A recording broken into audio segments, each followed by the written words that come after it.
Cuando una madre cae al suelo, lo que más duele no son los huesos rotos, es el sonido del silencio de sus hijos.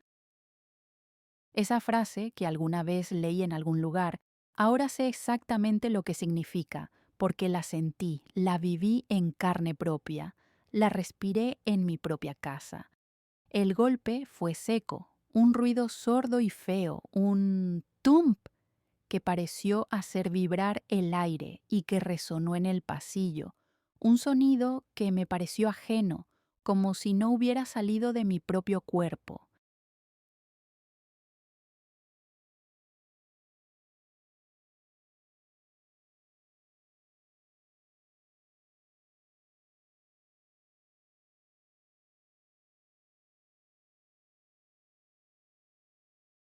Acababa de sacar la ropa de la secadora, llevaba el cesto en la cadera y pisé mal.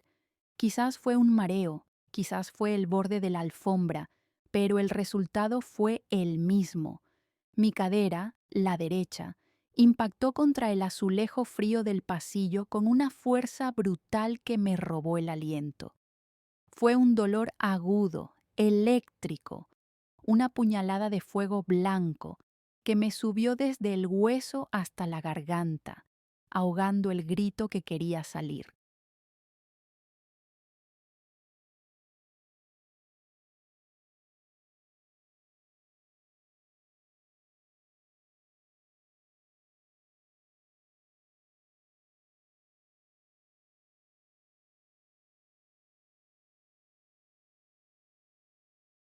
Me quedé allí, tirada, con el cesto volcado y la ropa limpia esparcida a mi alrededor, inmóvil por una fracción de segundo, paralizada más por el shock y la humillación que por el golpe. El frío del piso comenzó a traspasar mi bata de inmediato, un frío húmedo, implacable, que se sentía como una advertencia. En ese silencio que siguió al impacto, en esa pausa donde el mundo parece contener la respiración, mi primer instinto fue esperar.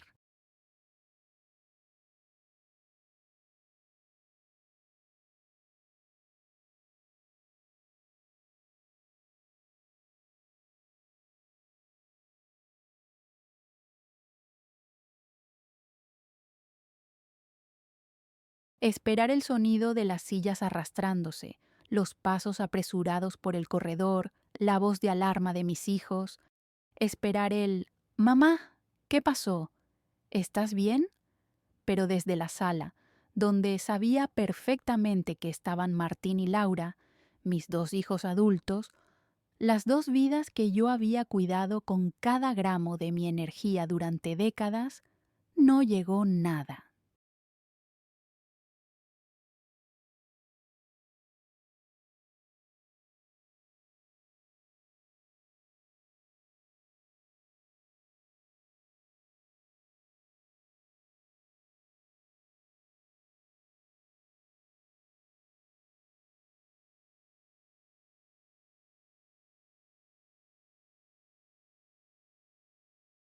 Solo me llegó el murmullo bajo de la televisión. Creo que era un partido de fútbol. Y el casi imperceptible, pero para mí ensordecedor, clic, clic, clic, de sus dedos sobre las pantallas de cristal de sus teléfonos móviles. Ese sonido, el ting de una notificación, el swipe de un dedo, esos eran los sonidos que importaban.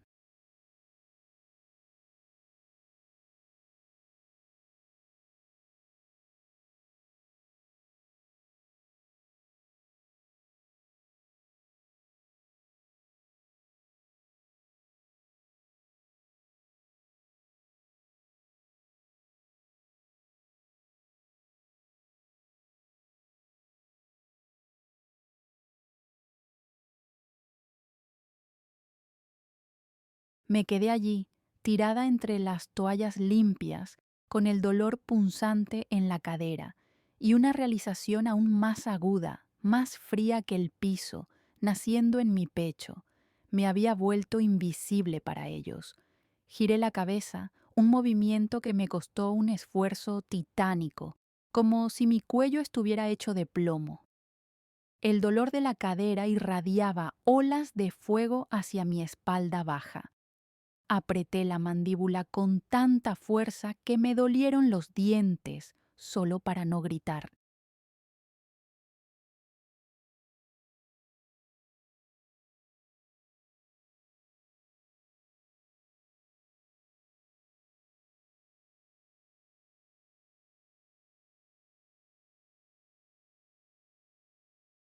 Desde mi posición humillante en el suelo, retorcida, podía ver la apertura de la sala.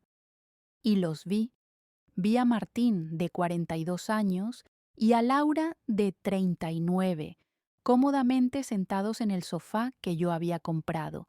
Levantaron la vista, sí, pero no con preocupación, no con el sobresalto de quien oye un golpe de esa magnitud.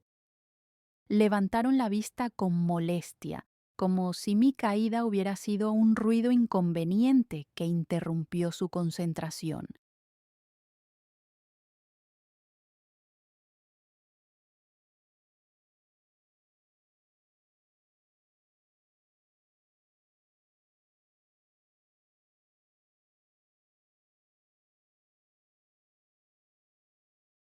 Sus rostros, bañados por esa luz azul pálida y fantasmal de sus aparatos, estaban vacíos, vacíos de empatía, vacíos de amor. ¿Estás bien, Ma? Preguntó Laura, pero su voz no tenía inflexión. Era una pregunta automática, lanzada al aire, y sus ojos ni siquiera se desenfocaron de la pantalla que sostenía en su mano.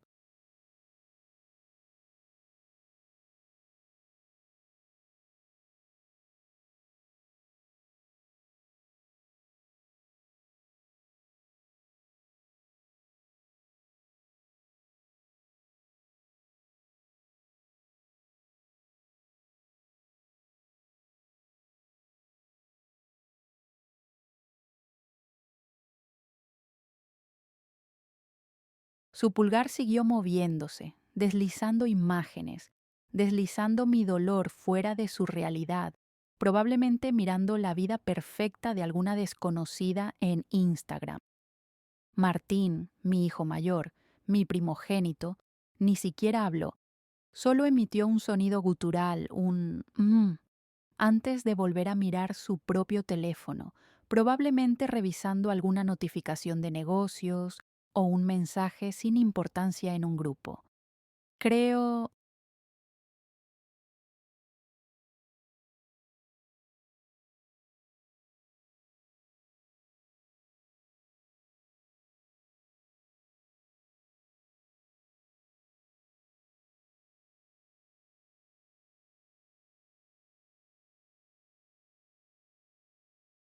creo que me lastimé, logré susurrar, mi voz quebrada, no solo por el dolor físico que me hacía temblar, sino por la profunda, devastadora humillación de ser ignorada de esa manera.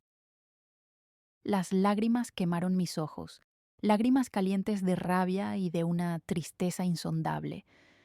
Ellos me vieron, pero no me miraron.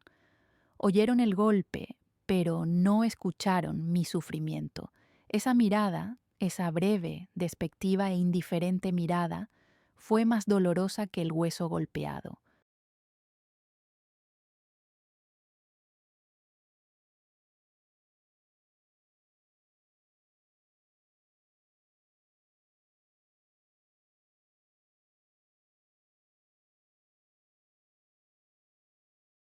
Fue la confirmación de mi inexistencia. Si esta historia, si este sentimiento de invisibilidad te resuena, si alguna vez te has sentido dada por sentada, ignorada por aquellos a quienes más has dado, por favor, apoya este relato, dale un me gusta y suscríbete a este canal. Comenta si alguna vez te pasó algo similar, porque lo que sucedió después, la lección que me vi obligada a dar, es algo que todas merecemos escuchar para encontrar nuestra propia fuerza.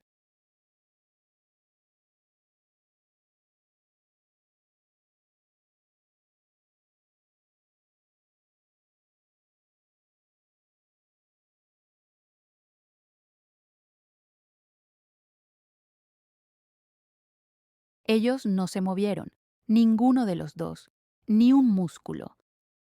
Se quedaron en el sofá como estatuas modernas de la indiferencia, con sus pantallas como únicos ídolos. Quizás esperaron, en su profunda desconexión, que yo resolviera la situación por mí misma, como siempre lo había hecho todo, como había resuelto sus fiebres infantiles en mitad de la noche, preparando paños fríos mientras el mundo dormía.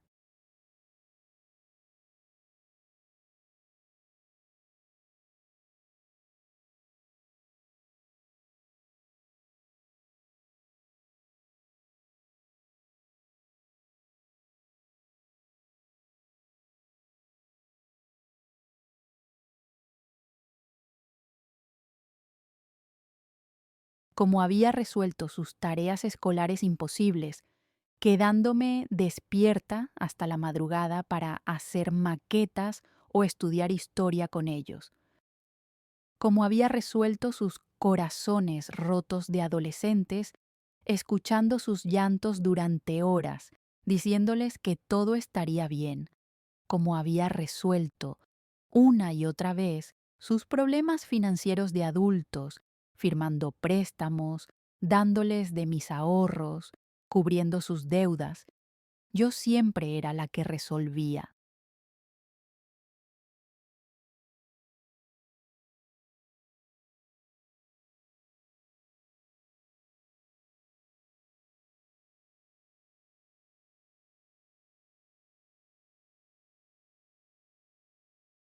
Yo era la red de seguridad, el pilar, la solucionadora de problemas.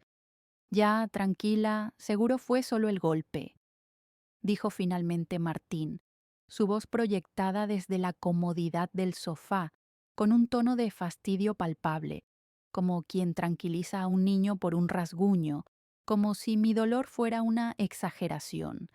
Y con esa frase, con esas 7 palabras frías, selló mi sentencia. Fue solo el golpe. Mi miedo, mi dolor agudo, mi vulnerabilidad extrema en el suelo de mi propia casa,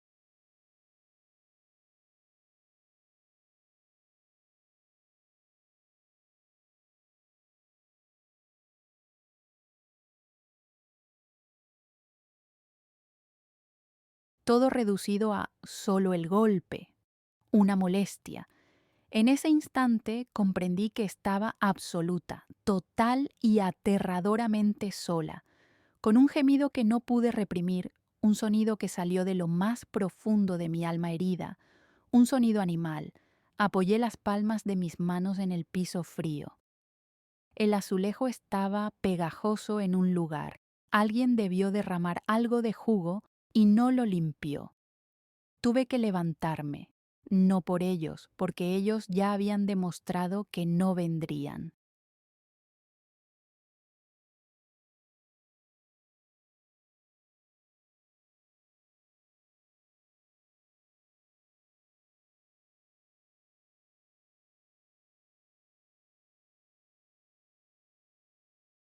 Tenía que levantarme por mí. Comencé a arrastrarme a mis 68 años en el pasillo de la casa que había construido con su padre, ladrillo a ladrillo, sueño a sueño. Arrastré mi pierna lesionada, que se sentía como un peso muerto, un ancla de plomo inútil. Cada centímetro era una batalla, una agonía de esfuerzo físico y una montaña de vergüenza moral. Sentía el polvo del suelo en mis manos, mi bata se arrugaba bajo mi cuerpo.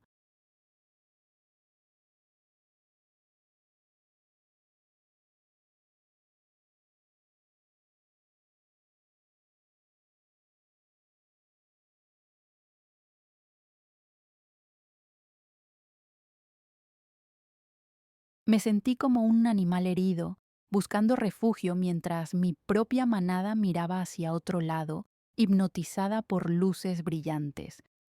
Finalmente, después de lo que pareció una eternidad, mis dedos rozaron la pata de madera tallada de la vieja silla que teníamos en el pasillo. La silla de terciopelo gastado, color vino, donde solía sentarme a esperar que volvieran de sus fiestas cuando eran jóvenes, con el corazón en la boca hasta que oía sus llaves en la puerta.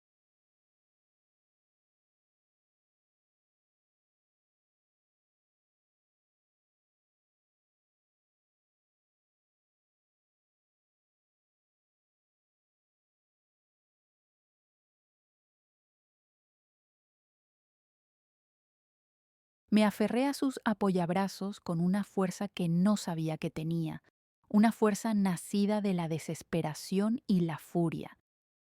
Mis nudillos se pusieron blancos. Hice palanca, empujando con mi pierna buena, mientras un grito ahogado se atoraba en mi garganta por el dolor desgarrador en mi cadera. El fuego se extendió por todo mi costado como si me estuvieran quemando.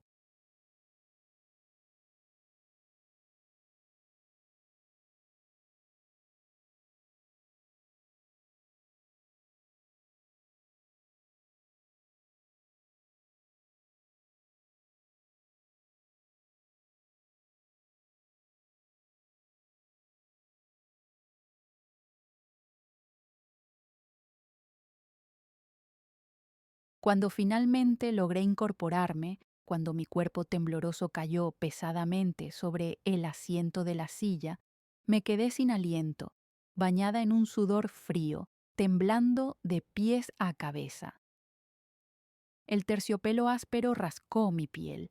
Me tomó varios minutos recuperar el aliento, solo mirar un punto fijo en la pared, intentando que el mundo dejara de dar vueltas, intentando procesar el dolor físico y el tsunami de dolor emocional.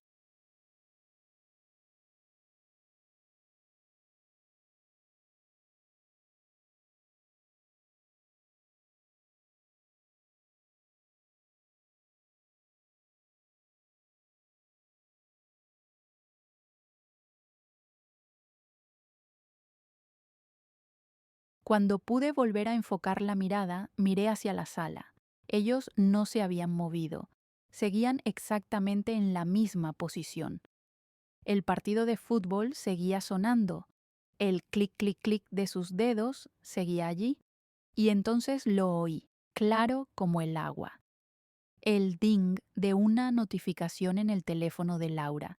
Y ella rió. Una risa corta y ligera.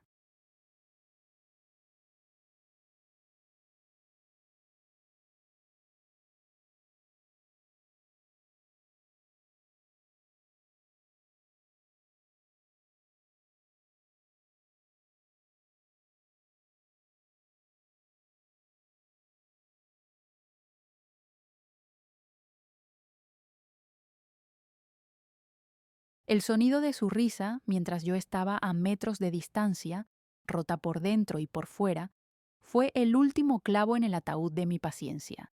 Esos pings y ding constantes, esos sonidos triviales, se habían convertido en la banda sonora de mi abandono. Esa fue la verdadera herida, no la contusión en mi cadera. Esa sanaría con el tiempo, con reposo, con pastillas. La herida real, la que supuraba invisibilidad, la que había sido infligida por la ingratitud.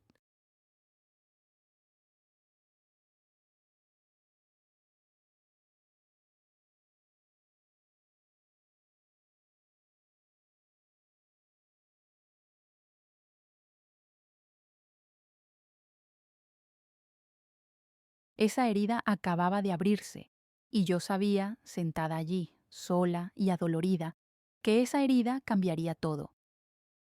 Las horas que siguieron fueron largas, espesas como la niebla, cargadas de un silencio que dolía.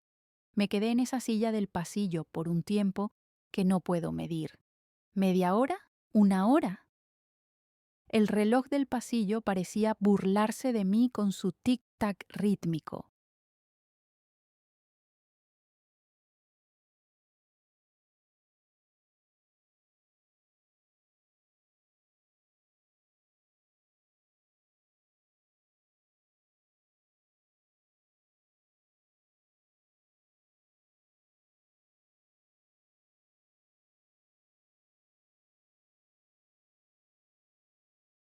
El dolor agudo en mi cadera comenzó a transformarse en un dolor sordo, profundo, un latido constante y punzante que me recordaba con cada pulso la caída y, peor aún, el eco del silencio de mis hijos. Cada vez que intentaba moverme, aunque fuera un centímetro, una punzada eléctrica me hacía cerrar los ojos y morder el labio.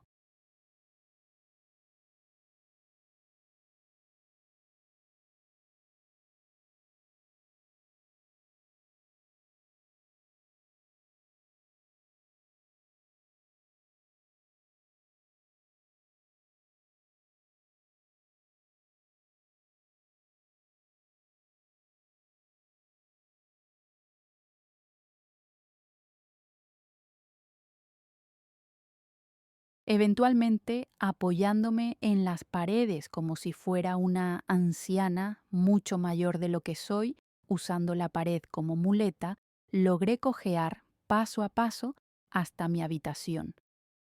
El viaje de 10 metros pareció un maratón. Me recosté en la cama, encima de las cobijas, sin siquiera tener la energía para meterme en ellas. Me quité los zapatos con un gemido. Miraba el techo, las grietas finas que conocía de memoria, y los recuerdos me asaltaban.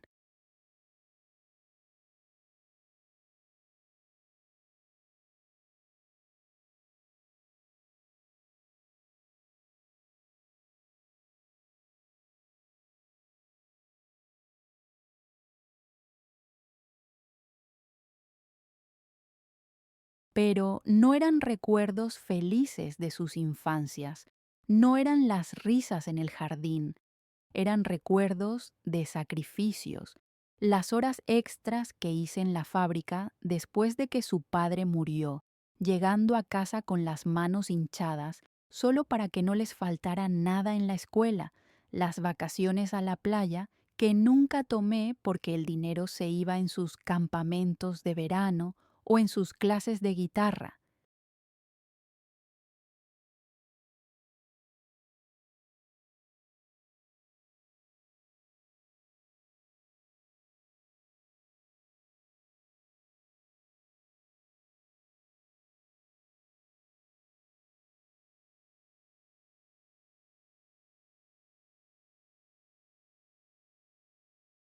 El auto que nunca cambié, manejando ese cacharro viejo durante 15 años para poder pagarles la universidad.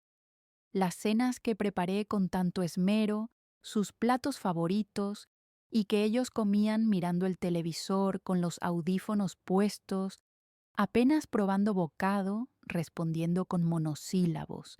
Décadas de dar, de poner sus necesidades primero, de ser el pilar inquebrantable que nunca se quejaba, que nunca pedía nada.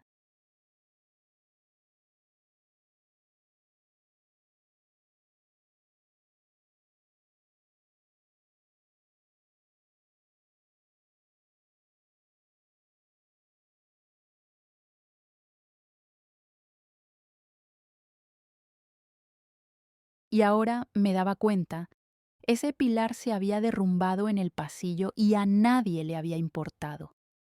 El silencio de la casa era abrumador, solo roto por las voces distantes de sus teléfonos, las risas de algún video que compartían en la sala.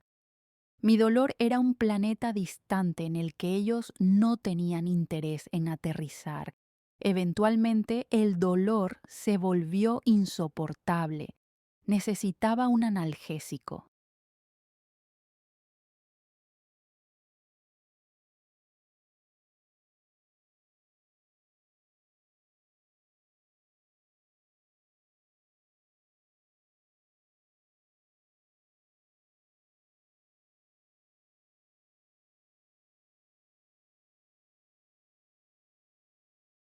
Volví a emprender la dolorosa peregrinación, esta vez cojeando y aferrándome a los muebles, de mi habitación a la cocina. Cada paso era un recordatorio de mi fragilidad y de mi soledad. Logré llegar al fregadero. Necesitaba agua. Necesitaba uno de los analgésicos fuertes que guardaba en el botiquín del baño. Mi cuerpo entero se sentía magullado, como si me hubieran dado una paliza, pero era mi espíritu el que estaba hecho pedazos.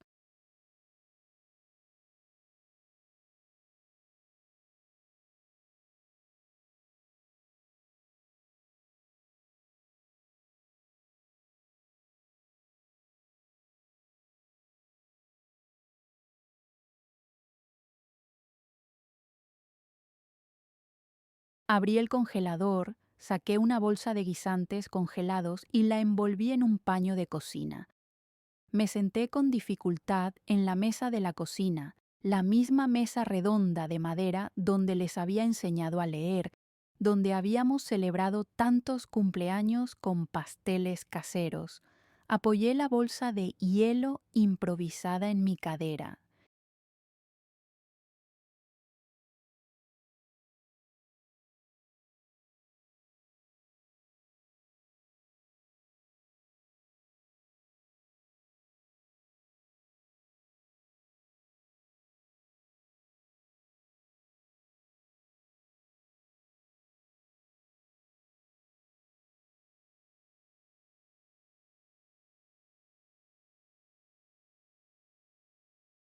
El frío intenso era un alivio momentáneo, un dolor diferente que distraía del dolor profundo, pero la frialdad en mi corazón, esa sensación de abandono absoluto, no se iba. Y fue entonces, mientras estaba allí, en mi momento de mayor vulnerabilidad, con el rostro contraído por el dolor, que los escuché moverse. Oí sus pasos, no pasos apresurados, sino pasos casuales que se acercaban a la cocina. Por un instante, un estúpido e ingenuo instante, mi corazón dio un vuelco.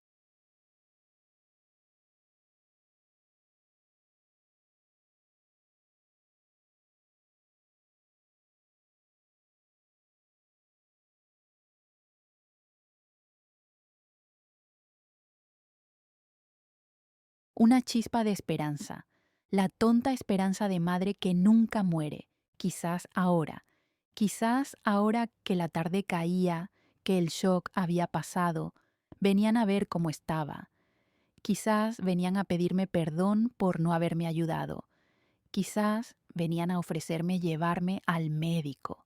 Qué tonta fui, qué tonta, qué irremediablemente madre seguía siendo, esperando siempre lo mejor de ellos, incluso cuando minuto a minuto me habían demostrado lo peor.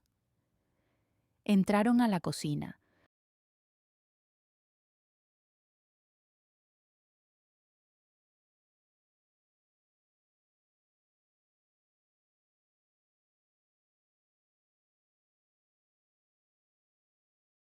pero no entraron con la mirada baja de la culpa, ni con la mirada preocupada de unos hijos que ven a su madre adolorida y sosteniendo una bolsa de guisantes congelados en su cadera. Entraron con una energía extraña, una urgencia fingida que reconocí al instante, una vibración en el aire que conocía demasiado bien.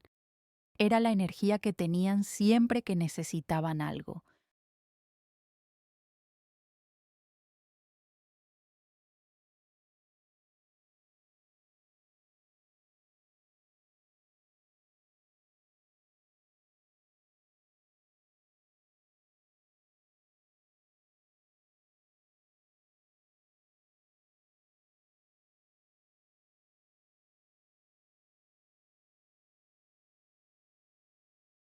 Martín, el mayor, el más pragmático, el que siempre iba al grano cuando de dinero se trataba, se aclaró la garganta. Un sonido seco.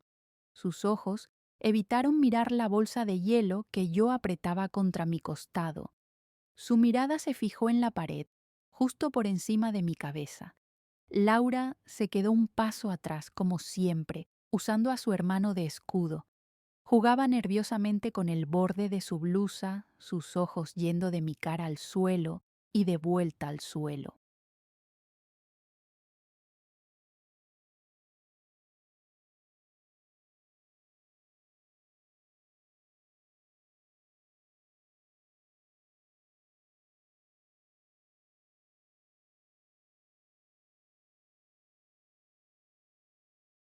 No preguntaron por mi cadera, no preguntaron por la caída, no preguntaron si necesitaba algo, si el hielo ayudaba, si podía caminar. Mamá, comenzó Martín, con ese tono que usaba, ese tono falsamente casual, casi jovial, que siempre precedía a una petición. Necesitamos hablar contigo un momento. Es algo importante. Yo los miré. Sostuve la bolsa de guisantes con más fuerza.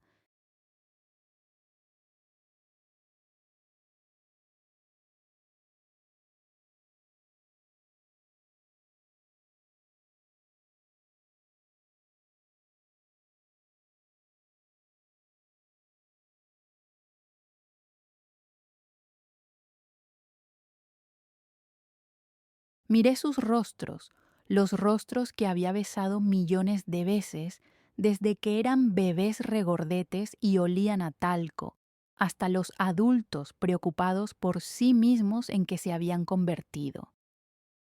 Y en ese momento, bajo la luz fluorescente de la cocina, vi a dos extraños consumidos por sus propias vidas, por sus propias crisis superficiales, incapaces de ver el dolor real y tangible que estaba sentado justo frente a ellos.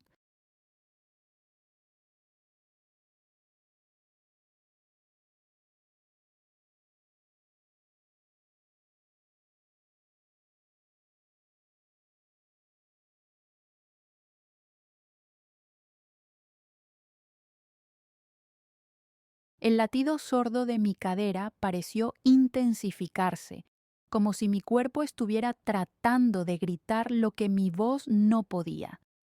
¿No me ven? ¿De verdad no me ven? Mira, ma, continuó Martín, incapaz de sostener mi mirada por más de un segundo. Sé que no es el mejor momento, pero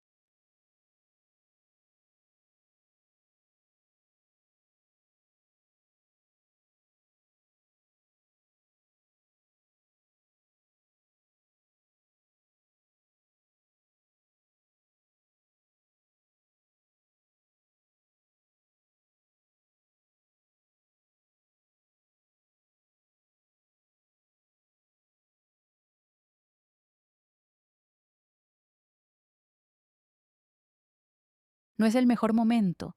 La ironía, el descaro. ¿Se daba cuenta de lo que estaba diciendo? ¿O era tan ciego que ni siquiera registraba la escena? Su madre, adolorida, con hielo, después de una caída que él ignoró. Me surgió una oportunidad de negocio increíble, de esas que solo pasan una vez en la vida, ¿entiendes?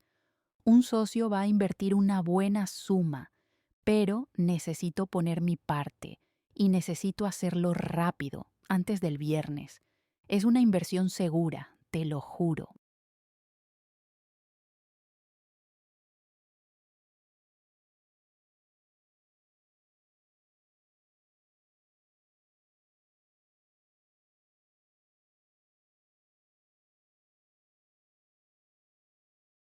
Recuperaría el dinero en 6 meses, quizás antes, y te lo devolvería con intereses, claro que sí.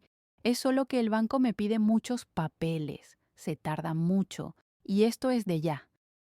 Y empezó a hablar de tasas, de plazos, de oportunidades, de criptomonedas o alguna tontería de esas. Hablaba con pasión, sus ojos brillaban, pero no brillaban por mí, brillaban por la codicia, por la promesa de dinero fácil.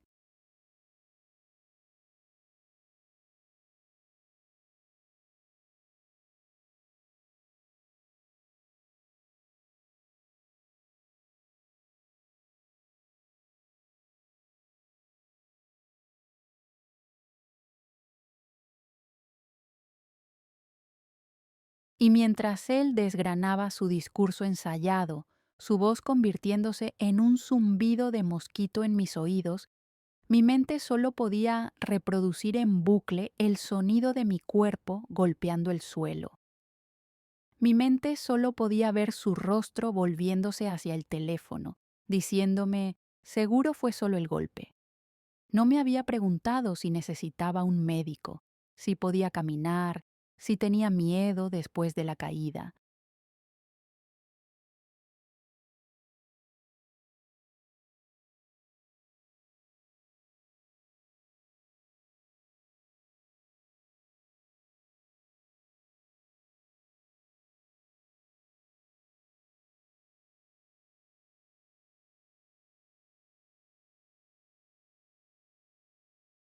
Pero no tenía ningún reparo, ninguna vergüenza, ningún filtro moral en venir a pedirme los ahorros de mi vida, el dinero que guardaba para mi vejez, para su oportunidad.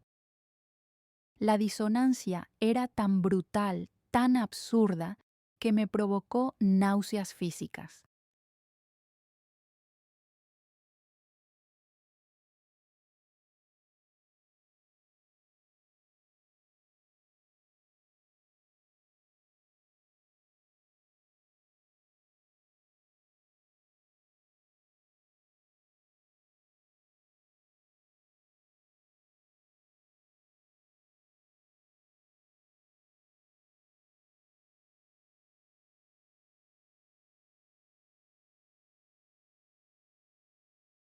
Antes de que yo pudiera siquiera articular una palabra, antes de que mi cerebro pudiera procesar el nivel de descaro cósmico que estaba presenciando, Laura intervino, casi pisando las palabras de su hermano, como si temiera quedarse sin su parte del botín. ¿Y yo, mamá? Su voz era un susurro lastimero, el tono que siempre usaba para manipularme, el tono de niña pequeña de casi 40 años que nunca había abandonado. Yo tengo un problema.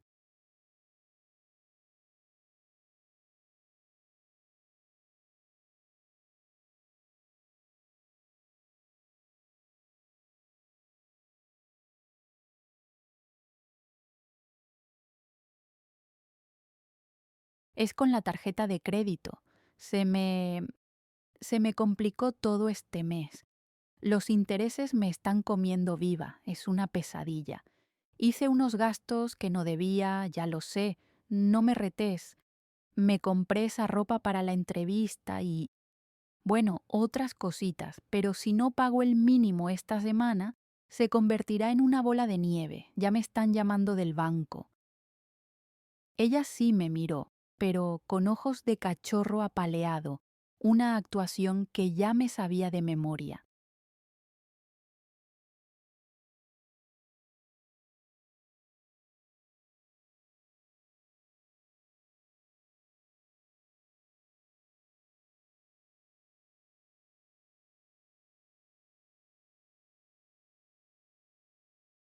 Yo solo necesito que me prestes para cubrir el pago, solo para respirar, mamá. Te juro que te lo devuelvo en cuanto cobre, aunque sea en partecitas, por favor. Una tarjeta de crédito, un negocio especulativo, ropa, otras cositas. Esas eran sus emergencias. Esas eran las crisis que los habían traído a la cocina, no la madre que apenas podía mantenerse sentada por el dolor.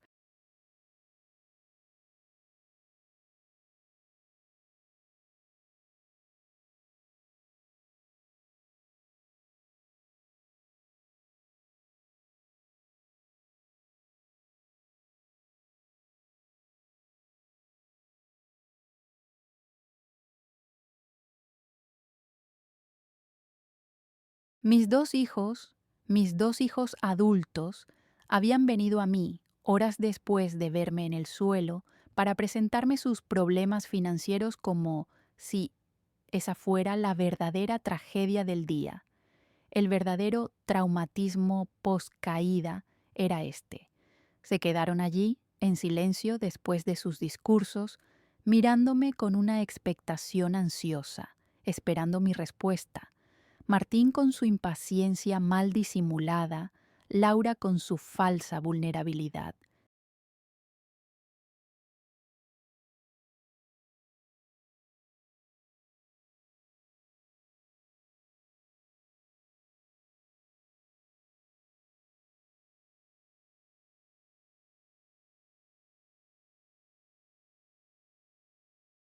esperando que yo, como siempre, suspirara, les diera un sermón suave sobre la responsabilidad y el ahorro que ellos ignorarían, y que luego fuera a mi habitación, cojeando y todo, a buscar mi libreta del banco. Esperaban que abriera mi bolso y sacara la tarjeta. Me veían y lo entendí con una claridad que helaba la sangre, exactamente como la premisa lo describía, como un cajero automático, una cajera automática emocional y financiera.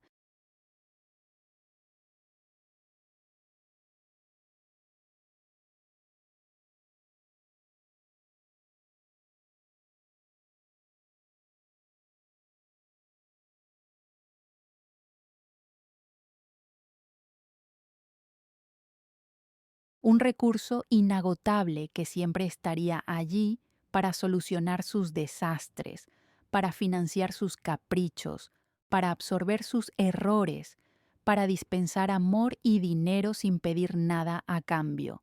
No veían a la mujer de 68 años que sostenía una bolsa de guisantes congelados contra una contusión severa.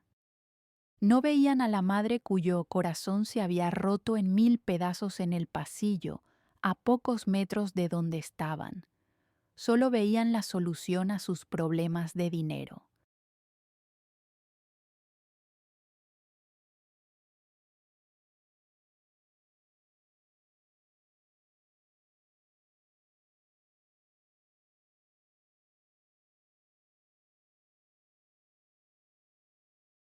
La humillación que sentí en el suelo, arrastrándome, fue una brisa comparada con este huracán. Esto era un abandono más profundo, un abandono consciente, calculado y cruel. Era la confirmación final de que mi valor para ellos no residía en quién era yo, sino en lo que podía darles. Y mientras esperaban mi respuesta, mientras el silencio se alargaba, el teléfono de Martín que había dejado sobre la mesa vibró e iluminó la pantalla. Una notificación.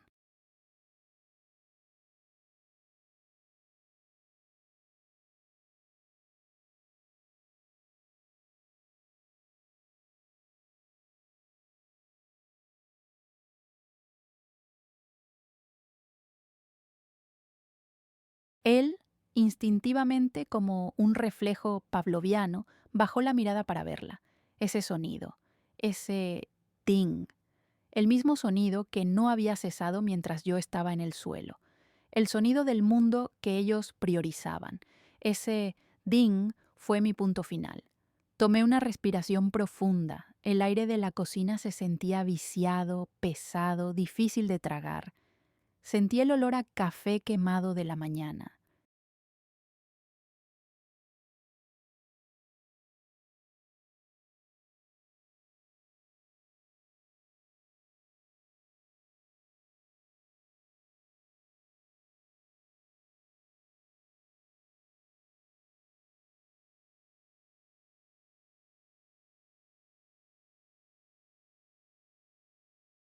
Fue en ese preciso instante, viéndolos esperar mi sí con esa ansiedad egoísta, viéndolo a él revisar su teléfono en medio de esta conversación, que todo hizo clic.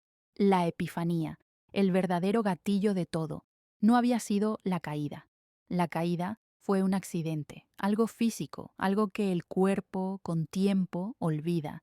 El verdadero golpe, la verdadera bofetada, la que nunca olvidaría, fue esta.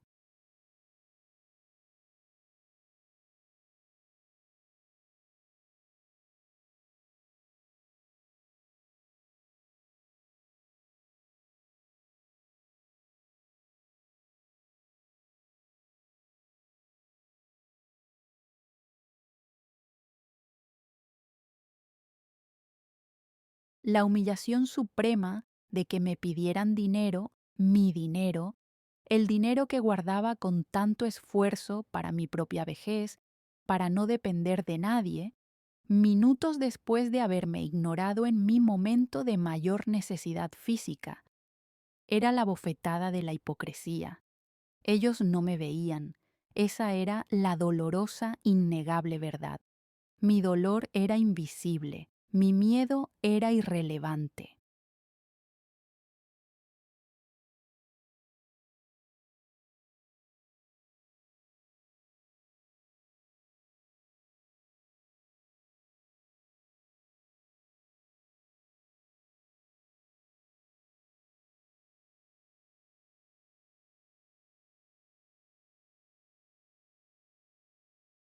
Mi cuerpo magullado era un inconveniente menor, una molestia que se resolvía con un seguro fue solo el golpe. Pero mi dinero. Mi dinero era perfectamente visible. Mi dinero era nítido, urgente y necesario. Mi dinero era la única parte de mí que todavía les importaba, la única parte de mí que aún podían ver con claridad.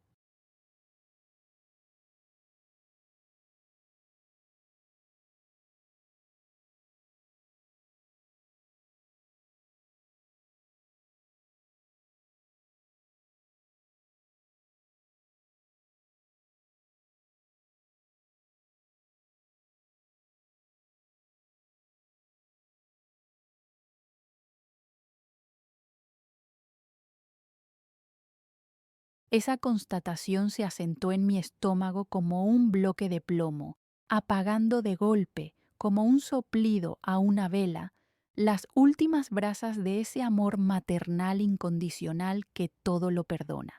Algo cambió dentro de mí.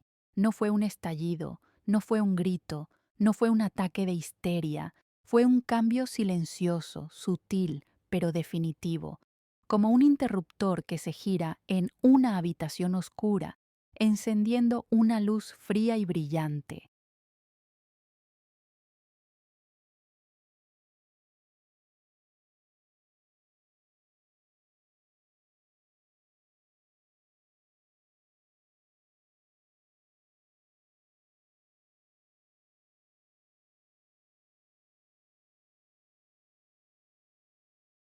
Como una puerta que se cierra con un clic suave pero irreversible.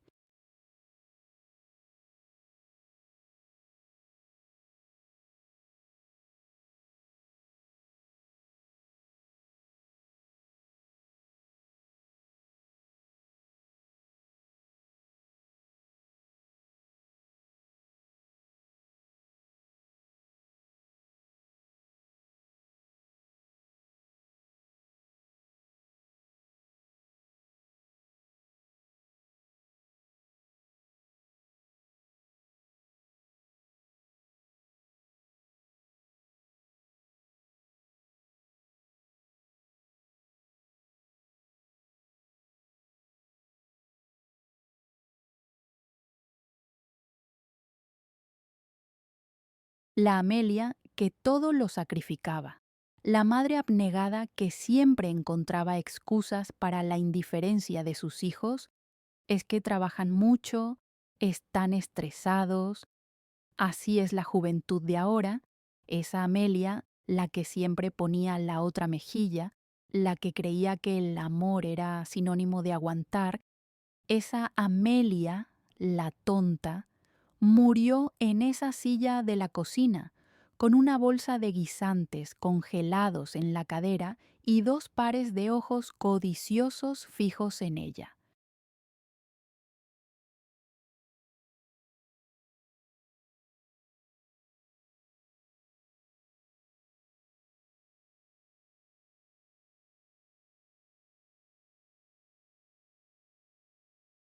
En su lugar, nació una calma que no había sentido antes, una calma glacial. Era la calma de quien finalmente ha entendido las reglas de un juego injusto y decide, después de toda una vida de perder, que es su turno de mover las fichas. Decidí en ese segundo que no sería más su víctima, no sería más su colchón, no sería más el recurso inagotable del que podían beber sin nunca rellenar. Mi silencio ya no sería de sumisión, sería de estrategia. Mi motivación cambió.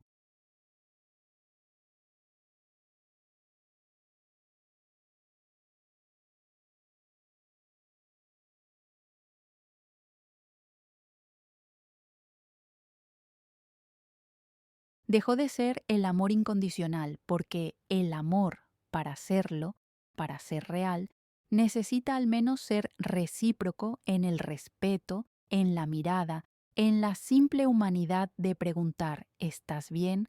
Y esperar la respuesta. Mi motivación se convirtió en algo mucho más primario y necesario, la autopreservación de mi dignidad.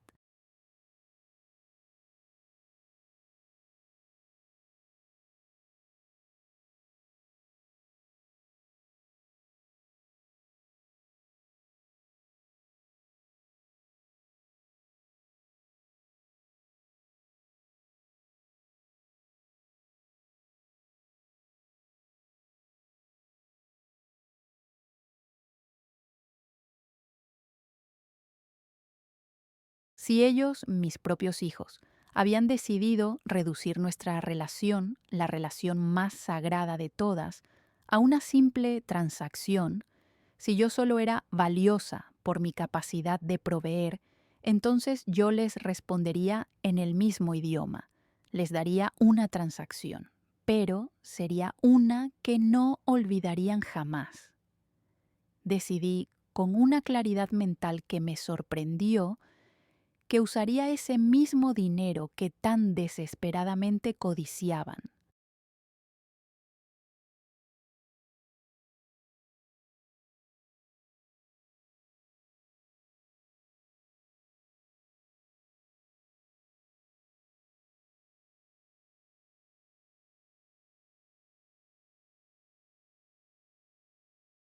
Ese dinero que, en sus mentes, se había vuelto más importante que mi propia integridad física. Lo usaría como un espejo cruel, sí, pero dolorosamente honesto. Iba a obligarlos, sin un solo grito, sin un solo reproche, sin una sola lágrima de autocompasión, a verse reflejados. Iba a mostrarles la verdadera cara de su ingratitud y lo haría usando la misma moneda que ellos tanto valoraban. Ya no se trataba de castigarlos, se trataba de enseñarles.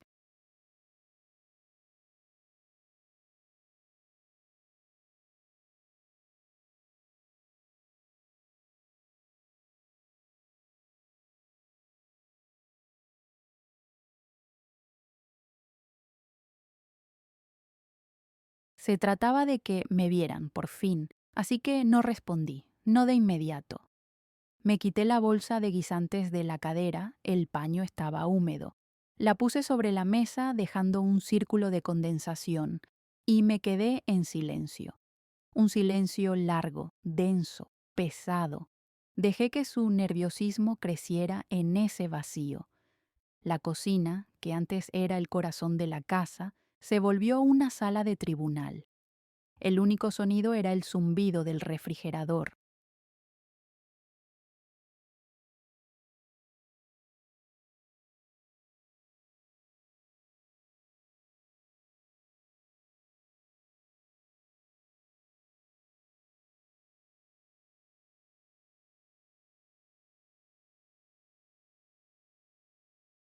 Los miré fijamente a los ojos, a uno y luego al otro. Busqué en sus pupilas algún rastro de los niños que había criado, de los pequeños que me traían flores del jardín o que lloraban si yo me lastimaba un dedo cocinando. No encontré nada, solo encontré la tensión del que espera un veredicto, la impaciencia del que quiere el dinero. Empezaron a removerse, incómodos. Martín carraspeó de nuevo. Laura desvió la mirada hacia el suelo, incapaz de sostener la mía.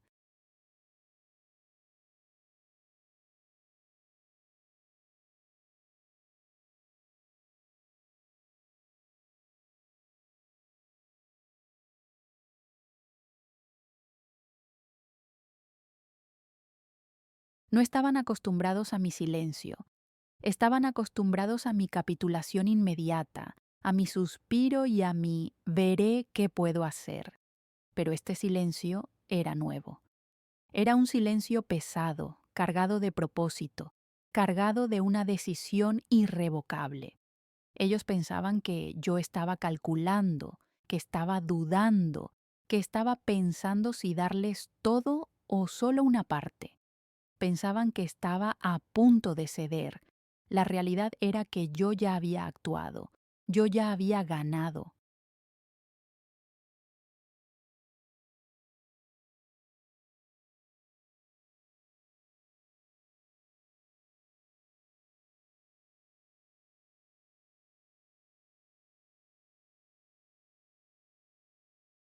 Simplemente estaba saboreando el último momento de su ignorancia, el último segundo antes de que la verdad les cayera encima como una losa de granito. Lo que ellos no sabían, lo que no podían ni imaginar en su burbuja de egoísmo, era que mi plan ya estaba en marcha. De hecho, la parte más crucial de mi plan ya había sucedido, horas antes de que ellos entraran a la cocina a pedirme dinero.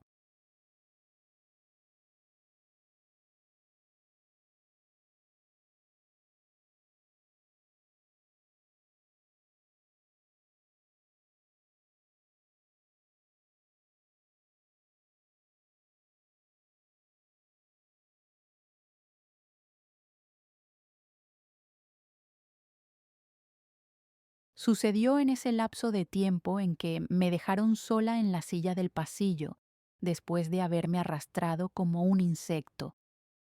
Mientras estaba allí sentada, temblando de dolor y de una rabia fría y contenida, no me limité a llorar o a sentir autocompasión.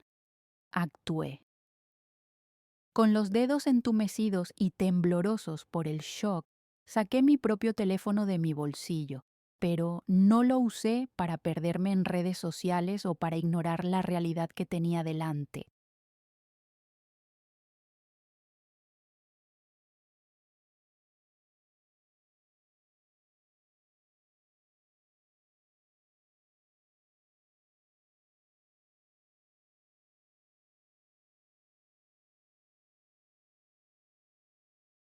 Lo usé para buscar ayuda real. Con el corazón latiéndome en la garganta, busqué y llamé en secreto a un servicio de taxis. Tuve que susurrar mi dirección, mirando constantemente hacia la sala, rezando para que no me escucharan, para que el sonido de la televisión y de sus videos fuera más fuerte que mi voz. Necesito un taxi urgente, por favor, a la clínica de urgencias del Pilar, dije en voz baja.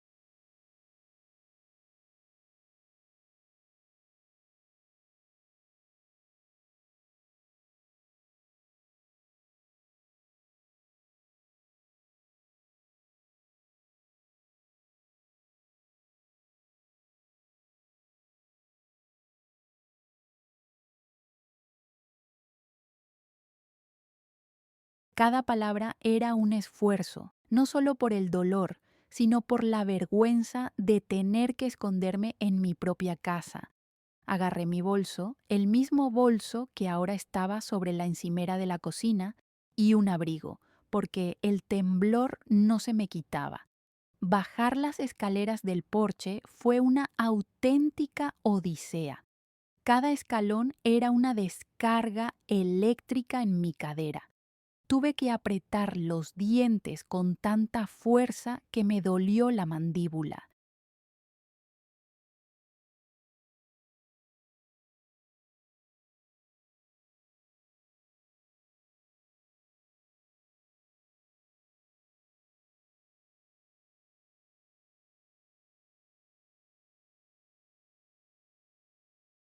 Me sentía como una fugitiva, como una ladrona en mi propia casa, escapando no de un enemigo, sino de la indiferencia absoluta de mis hijos.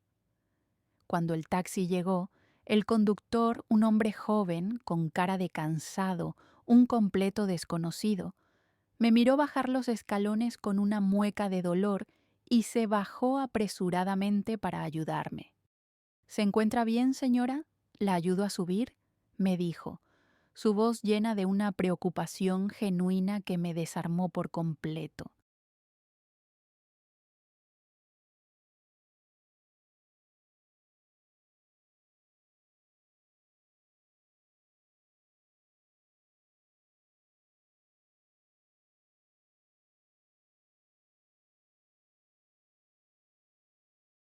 Esa simple amabilidad de un extraño, esa humanidad básica, fue como una daga en mi corazón.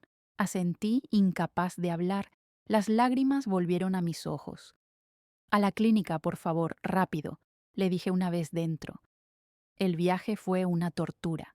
Cada bache, cada frenada era un infierno, pero el dolor físico me mantenía lúcida, me mantenía enfocada. Estaba envuelta en una furia fría, una claridad absoluta.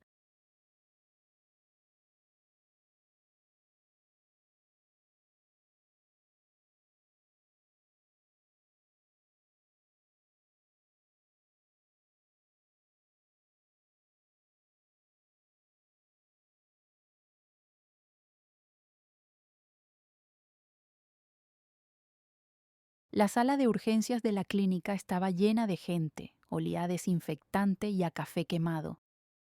Era un lugar impersonal, caótico, pero al menos allí mi dolor era visible, era válido. Al menos allí la gente actuaba cuando alguien decía me duele. En la ventanilla de admisión, la enfermera, una mujer mayor con el cansancio pintado en la cara, me miró por encima de sus gafas. ¿Qué le pasó, Amelia? Preguntó con voz eficiente pero no cruel después de que le di mi nombre.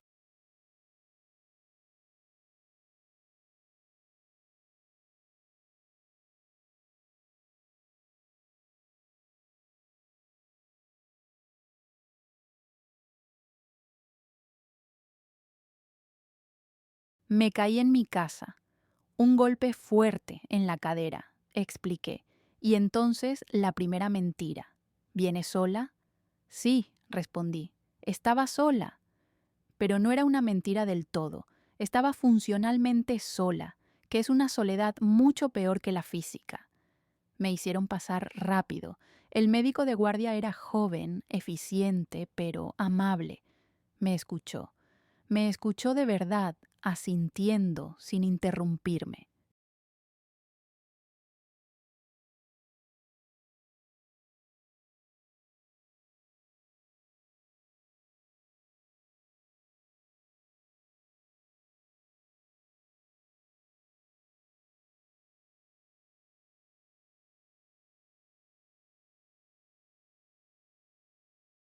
Me examinó con cuidado, moviendo mi pierna con suavidad, preguntándome exactamente dónde dolía.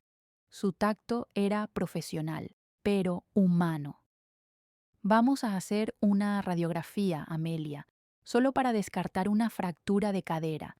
Por cómo describe el golpe, es probable que sea una contusión fuerte, pero a su edad no podemos arriesgarnos. A su edad. Otra punzada.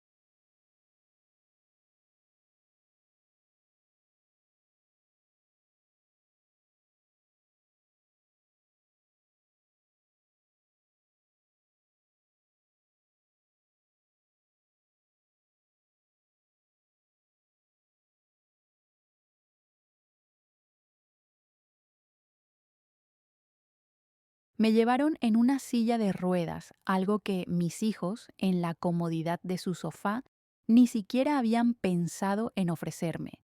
Afortunadamente, la radiografía lo confirmó. No había fractura. Era, como dijo el médico, una contusión muy severa. Un golpe tremendo, Amelia, me dijo, mientras miraba las imágenes en la pantalla iluminada. El hueso está bien, pero el traumatismo en el tejido blando y el músculo es profundo. Esto va a dolerle bastante durante unas semanas.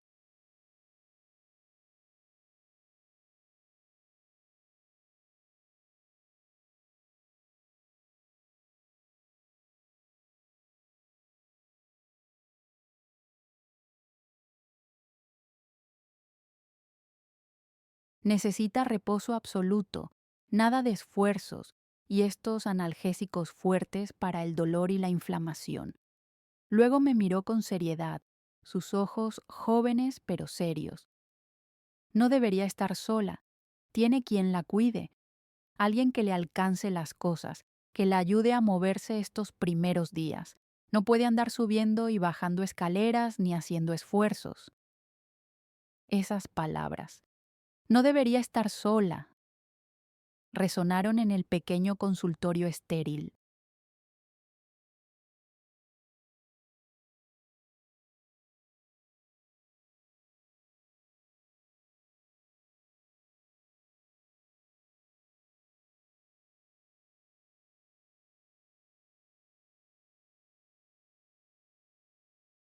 Sí, doctor, volví a mentir, y esta mentira me quemó la garganta. Mis hijos están en casa. Él asintió, me dio las recetas y luego me entregó la factura de la atención de urgencia para que la pagara en la caja. Un simple papel térmico, delgado, con la hora, la fecha y el detalle de los servicios. Atención por traumatismo postcaída.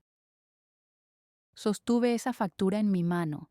Era pequeña, insignificante, pero para mí se convirtió en un documento de vital importancia. Era la prueba.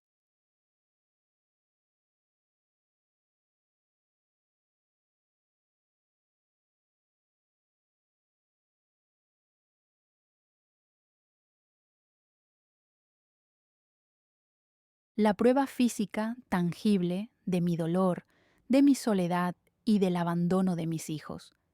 Era la evidencia de los momentos que ellos decidieron ignorar. Salí de la clínica cojeando, pero con una determinación férrea.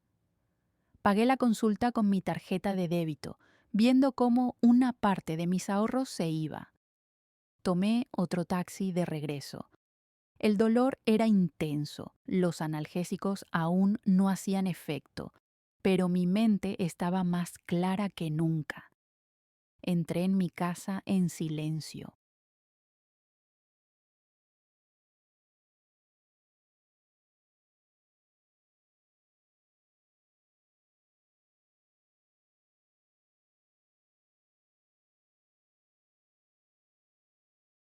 Eran como las 5 de la tarde, y allí estaban ellos, en la sala, como si los hubiera congelado en el tiempo, exactamente en la misma posición en la que los había dejado. El televisor seguía encendido, el sonido de sus teléfonos seguía sonando. Ni siquiera levantaron la vista cuando oyeron la puerta, ni siquiera se dieron cuenta de que había salido. Esa fue la confirmación final. La última gota de duda que pudiera quedarme se evaporó.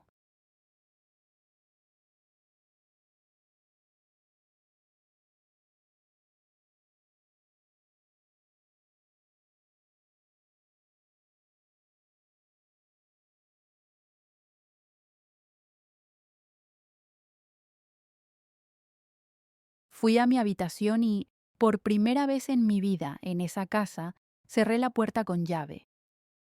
Me senté en el borde de la cama, saqué la factura de la clínica de mi bolso y la puse sobre la colcha. Luego, abrí mi computadora portátil. Ya no sentía tristeza, sentía una justicia fría, una necesidad de reequilibrar la balanza. Busqué en Internet, no el negocio fraudulento de Martín, no la página de la tarjeta de crédito de Laura. Busqué el nombre del hogar de ancianos local.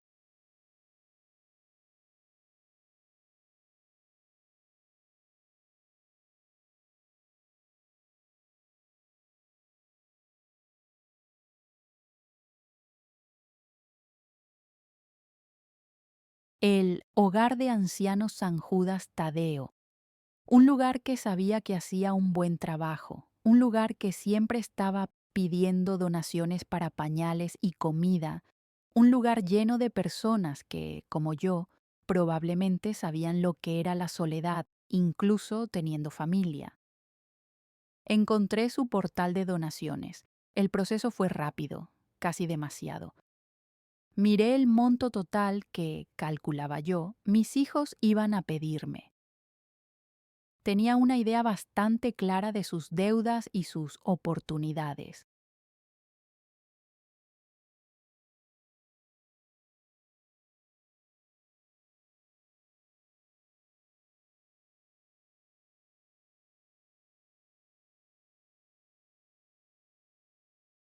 la suma del negocio de Martín y la tarjeta de Laura. Era una cantidad considerable, casi todos mis ahorros de emergencia, el dinero que guardaba por si acaso. Bueno, este era un por si acaso. Respiré hondo y con una mano que no tembló, digité los números. Hice la transferencia, el monto total, cada centavo que ellos querían. Lo transferí todo a nombre del hogar de ancianos. El sistema generó un comprobante de donación de inmediato.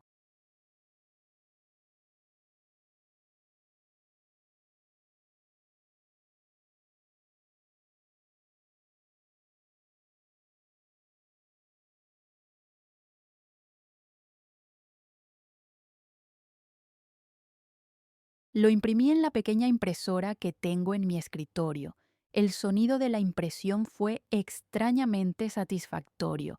Ahora tenía dos papeles en mi mano, la factura arrugada de la clínica y el comprobante impecable de la donación. Dos pruebas, dos capítulos de la misma historia, dos lados de mi nueva realidad. Tomé un bolígrafo del cajón.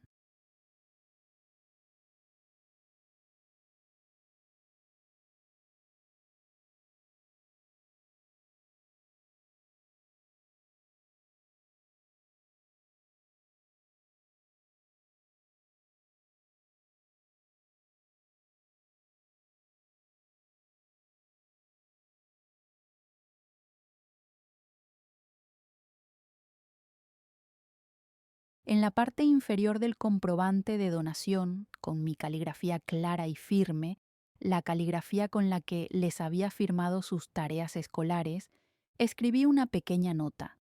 Solo 5 palabras que lo resumían todo. Y ahora, aquí estábamos, de vuelta en la cocina. Ellos, mirándome con sus caras de ansiedad y codicia, y yo mirándolos con mi calma recién descubierta. Todo el plan se había ejecutado en silencio, en el tiempo muerto de su indiferencia.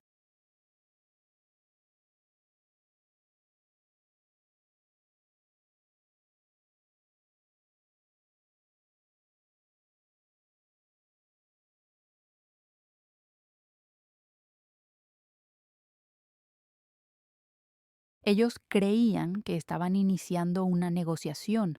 No sabían que la transacción ya estaba cerrada. Habían llegado tarde. Habían llegado tarde a ayudarme en el pasillo. Habían llegado tarde a darse cuenta de que había salido y ahora llegaban tarde a reclamar un dinero que ya no me pertenecía. Un dinero que había destinado a un lugar donde el cuidado sí tenía valor. Mi plan era simple. No les diría que no. No me rebajaría a discutir, a gritar, a llorar.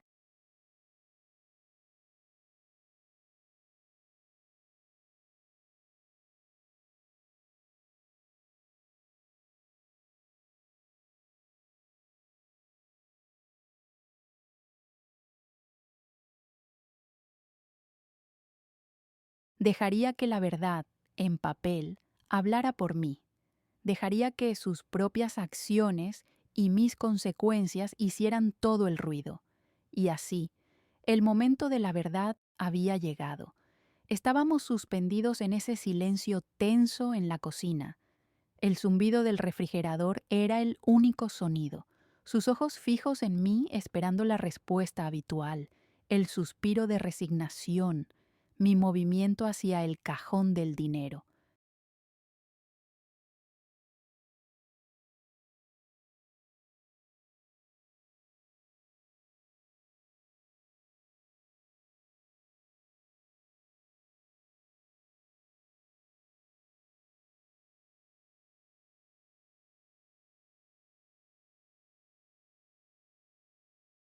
El dolor en mi cadera era un recordatorio constante, un ancla que me mantenía firme en mi resolución, un dolor físico que me daba fuerza moral. Miré a Martín, miré a Laura. Sus rostros, que una vez fueron la geografía de mi amor, ahora eran máscaras de necesidad, distorsionadas por el deseo. Ya no había vuelta atrás. Este era el punto de inflexión, el final de la madre que lo daba todo sin recibir nada, y el nacimiento de la mujer que reclamaba su dignidad.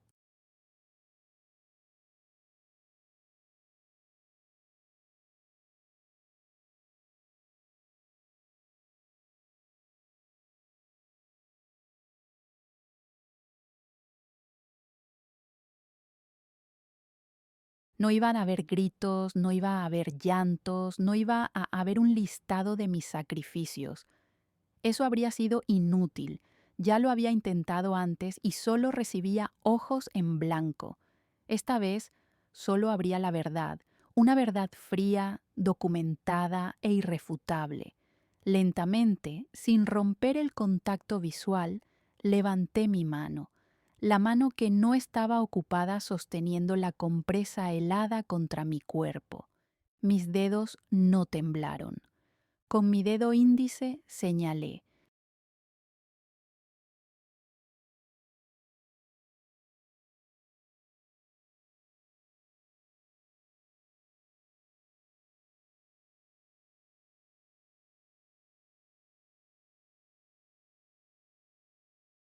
No señalé hacia mi habitación donde guardaba mis cosas, ni hacia el cajón de la cocina donde a veces dejaba algo de efectivo.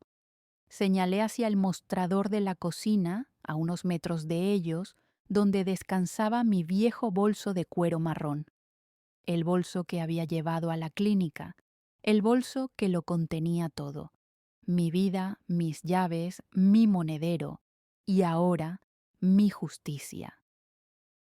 Ellos siguieron mi dedo con la mirada, vieron el bolso y luego me miraron a mí, confundidos.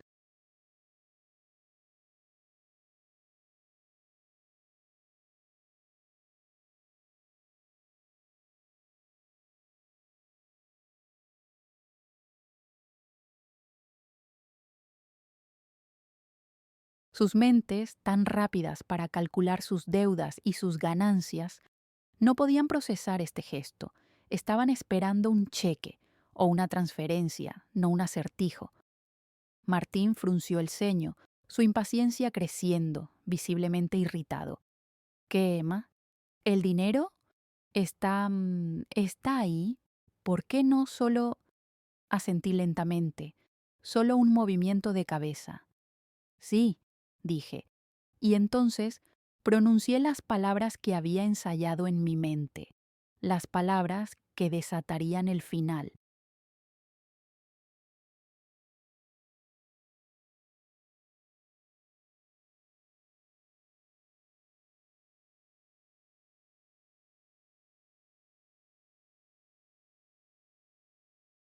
Mi voz salió clara, tranquila, sin rastro de ira o de victimismo. Era la voz de una jueza dictando sentencia, no la de una madre suplicante o enojada. Era una voz que ni yo misma me conocía, una voz de una calma aterradora. Abran mi bolso, les dije. No fue una petición, fue una orden, una invitación al matadero de su propia conciencia. Vayan, busquen, encuentren lo que creen que merecen, encuentren las respuestas a todas sus urgentes peticiones.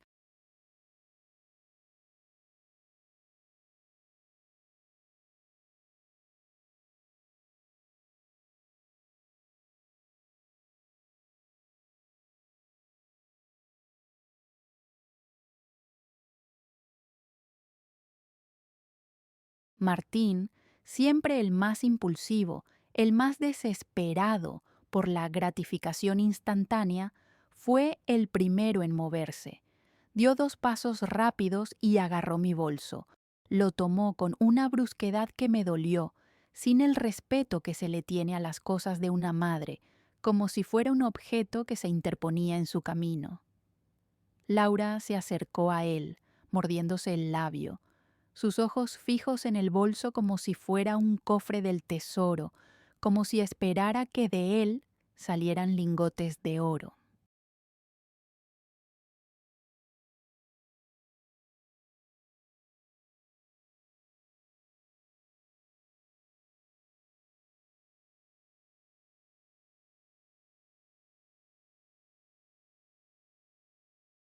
Martín abrió el cierre con un tirón impaciente.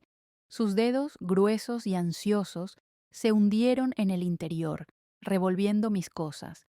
Vi cómo apartaba con desdén mi estuche de gafas, mi monedero pequeño, un paquete de pañuelos, un lápiz labial.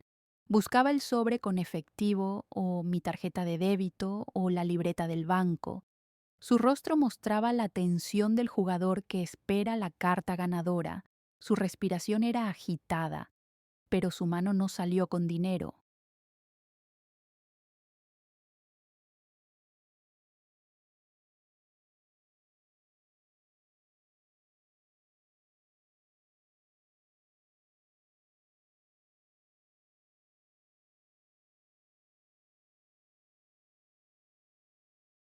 Salió sosteniendo dos papeles doblados.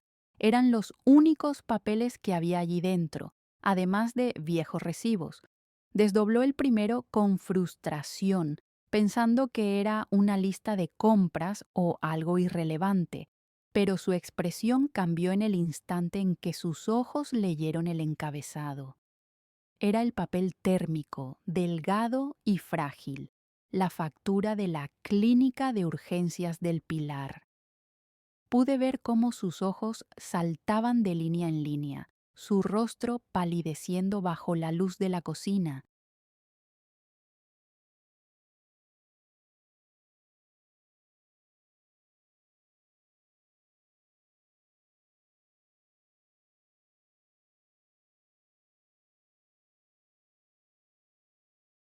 La fecha, la de hoy, la hora, 15:30. Hacía apenas unas horas. Y luego la descripción. Atención por traumatismo postcaída. El color desapareció por completo de su rostro. Levantó la vista hacia mí, su boca entreabierta. El shock era total. ¿Qué, qué demonios es esto? ¿Fuiste a la clínica? ¿Hoy? Laura le arrancó el papel de las manos. Sus ojos, siempre rápidos para detectar problemas, escanearon el papel. Traumatismo, postcaída.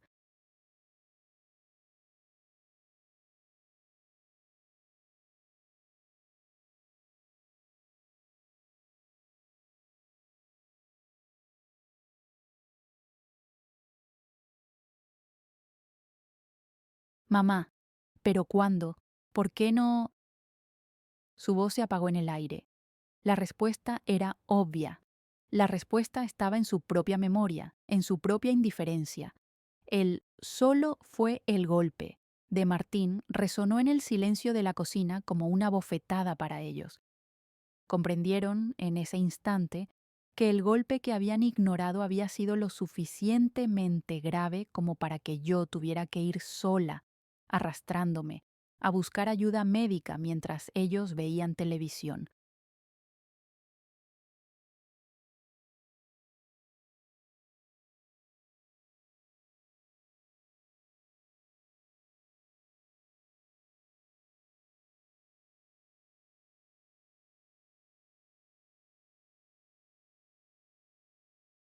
La prueba de su abandono estaba allí, en un papel arrugado.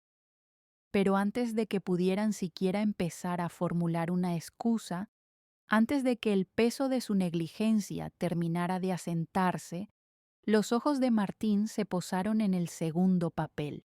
Este era diferente. Era una hoja de impresora, limpia y formal. La desdobló con manos temblorosas, como si ya supiera que no traía buenas noticias. Pude ver el momento exacto en que sus ojos encontraron la cifra, el monto.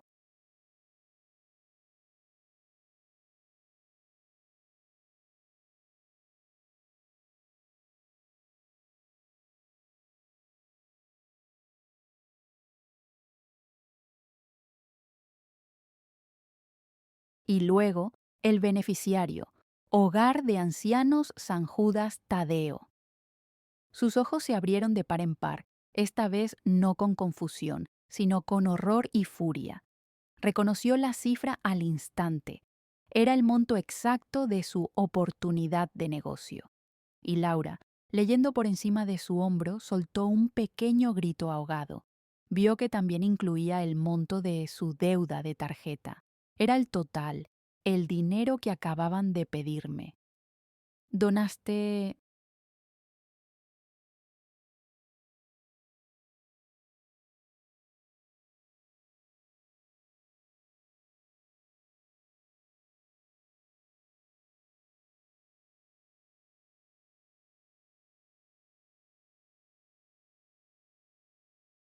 ¿Donaste el dinero? El susurro de Martín fue casi inaudible, cargado de incredulidad y una furia naciente. Mamá, ese era el dinero, nuestro dinero. ¿Cómo pudiste? Laura soltó un pequeño gemido, su mano volando para tapar su boca, sus ojos llenos de lágrimas de rabia. Estaban atónitos, y entonces sus ojos bajaron al final de la página. Vieron mi caligrafía, vieron la nota que había escrito a mano debajo del monto donado, en el espacio de dedicatoria. 5 palabras.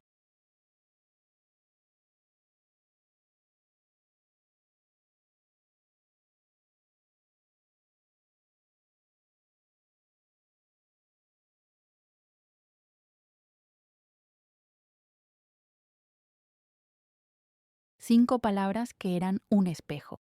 Para quienes sí saben cuidar. La frase cayó sobre ellos como una sentencia. No era una acusación, no era un insulto. Era una simple, brutal y honesta constatación de los hechos. Se quedaron helados, congelados, mirando los dos papeles, las dos pruebas irrefutables. La prueba de mi dolor ignorado, la factura, y la consecuencia irreversible de su avaricia, la donación.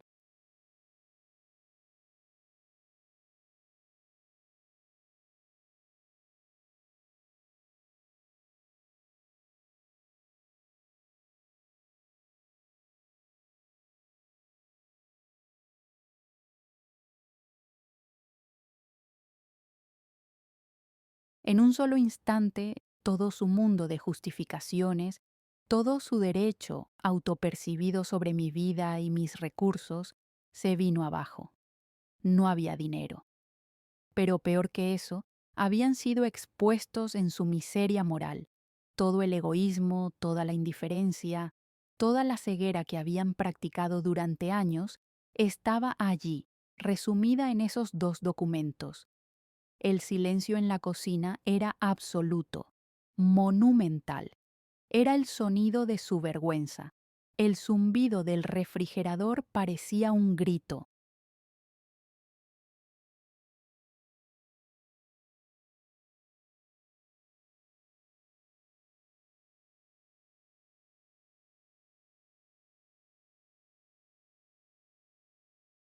Dejé que ese silencio se estirara, que los envolviera, que los ahogara.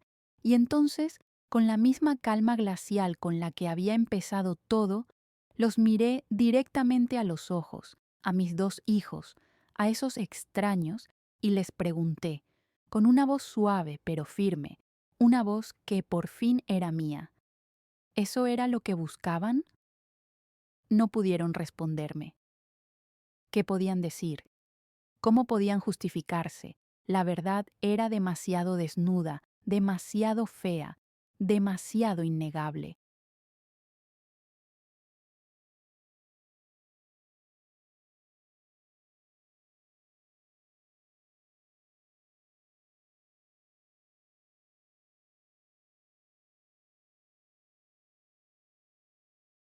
Martín apretó los papeles en su mano, arrugándolos, su rostro una máscara de rabia y humillación.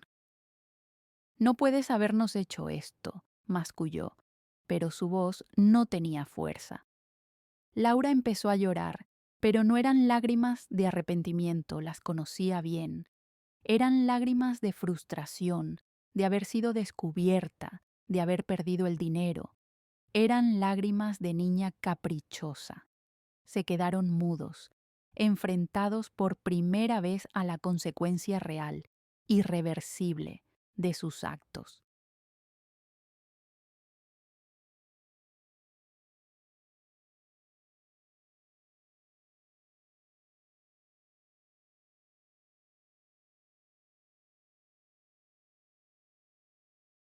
habían perdido. No solo el dinero que creían merecer, habían perdido algo infinitamente más valioso. Habían perdido su autoridad moral sobre mí. Habían perdido el derecho a exigirme, a esperarlo todo de mí, a darme por sentada. La dinámica de poder que había regido nuestra familia durante 40 años, la de la madre sirvienta y los hijos reyes, acababa de romperse para siempre.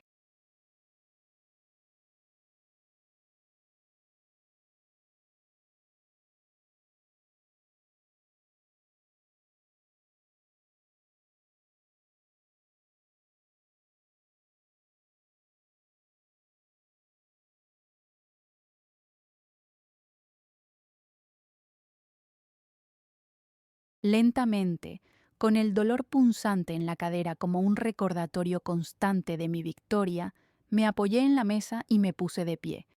El movimiento fue agónico, pero lo hice sola, como había hecho todo lo demás ese día, sin pedir ayuda. Cojeando, di la vuelta a la mesa y me acerqué a ellos. Martín todavía sostenía los papeles arrugados, como si fueran veneno. Extendí mi mano. Sin mirarme a la cara, con la mandíbula apretada, me los devolvió. Sus manos temblaban de ira.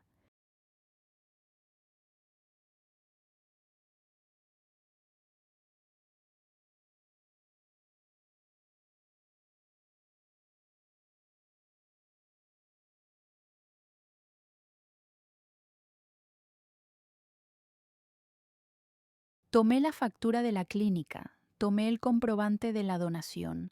Los doblé cuidadosamente con la precisión de quien guarda un documento importante, y luego me acerqué a mi bolso que seguía abierto sobre la encimera, un testigo mudo de la revelación. Guardé los papeles dentro, cerré la cremallera. El sonido del cierre, un zip metálico, fue el único ruido en la cocina. Fue un sonido definitivo, el sonido de un capítulo cerrándose.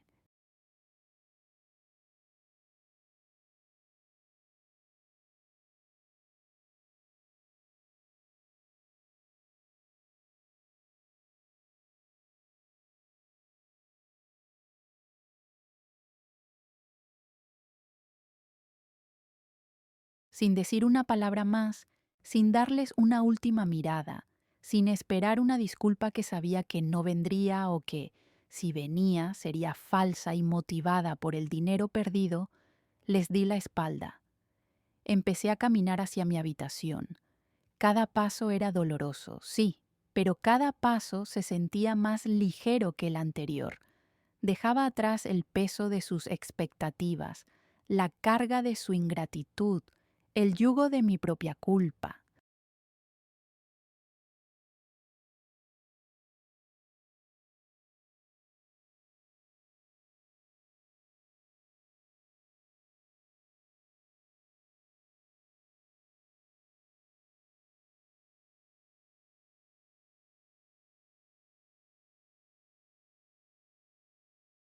Los dejé allí, solos en la cocina, con el silencio, con los ecos de sus peticiones fallidas y con la imagen imborrable de su propia miseria moral. Los dejé solos con los fantasmas de lo que pudieron haber sido como hijos y con el zumbido del refrigerador como única compañía. Al llegar a mi cuarto, cerré la puerta, no con llave esta vez. Ya no tenía miedo, ya no necesitaba esconderme. Me apoyé contra la madera y respiré hondo por primera vez en horas. No sentí alegría.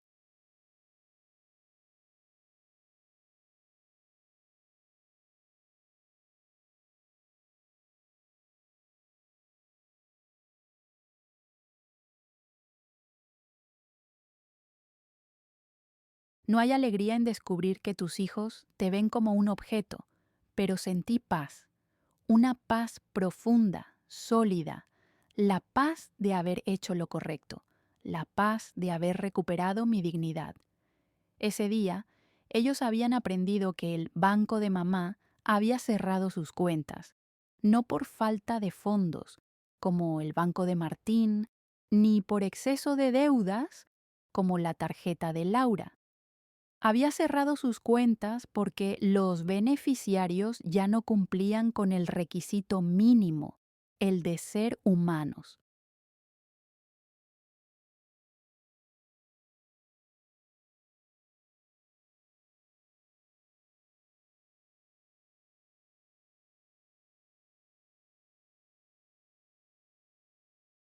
El de saber cuidar. Habían aprendido, de la manera más dura, que el dinero que tanto anhelaban tenía un precio y que ellos, con su indiferencia, ya no podían pagarlo. Me senté en el borde de mi cama. El silencio de mi habitación se sentía como un bálsamo, ya no como una prisión. Lo que aprendí y lo que espero que ellos hayan empezado a entender esa noche, aunque lo dudo, es que nunca, jamás debes subestimar la dignidad de una madre en silencio.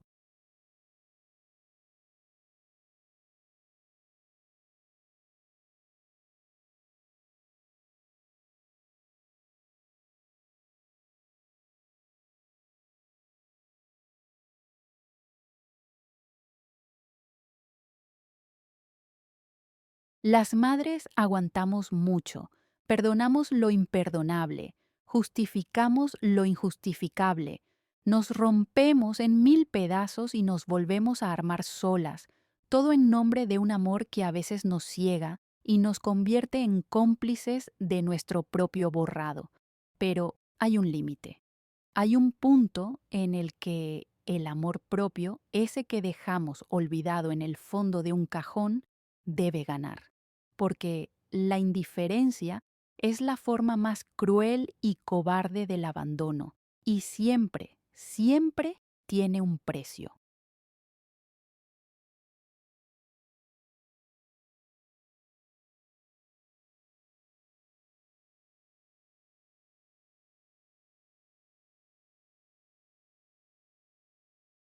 Un precio que, como mis hijos descubrieron, el dinero no puede pagar. El verdadero costo es perder la autoridad moral, es romper el vínculo sagrado. Y esa es una deuda que te persigue para siempre.